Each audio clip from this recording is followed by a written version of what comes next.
pleasure to see you here today. Thank you for being here. Great to see you, Mr. Secretary, this is a little bit off of where everyone else is going, but there's a hours of service regulation that you're familiar with.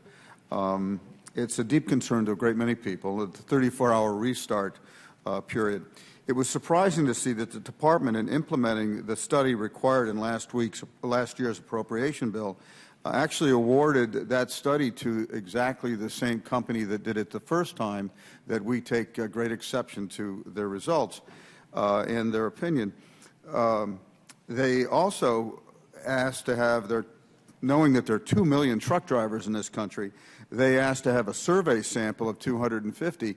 And what we know about this bill from the truckers, and it's not anecdotal, it's real, is that the way the bill is written, the way the proposed rule is, and we would hope it would change, is requires them to go into earlier hours of the morning, or rather later hours in the morning, simply and require more trucks and more drivers, et cetera.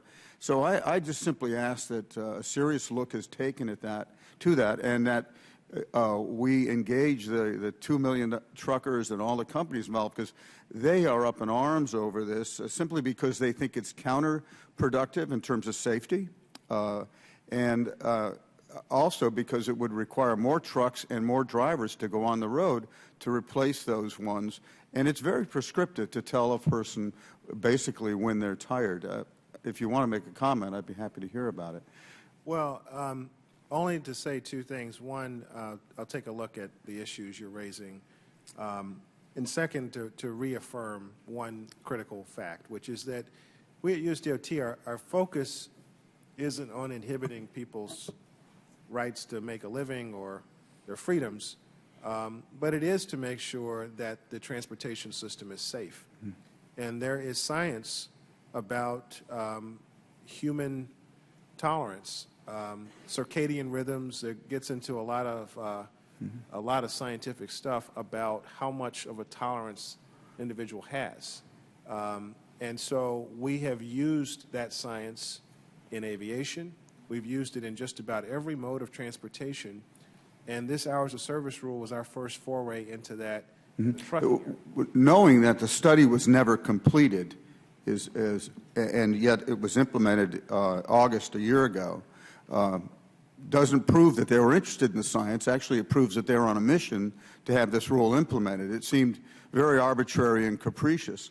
We are asking only that the study is done thoroughly, done intelligently, and done based on the things that you just spoke about, knowing that the trucking industry is fundamentally happy with the rules that they have, and the industry's record of safety is increased year in and year out.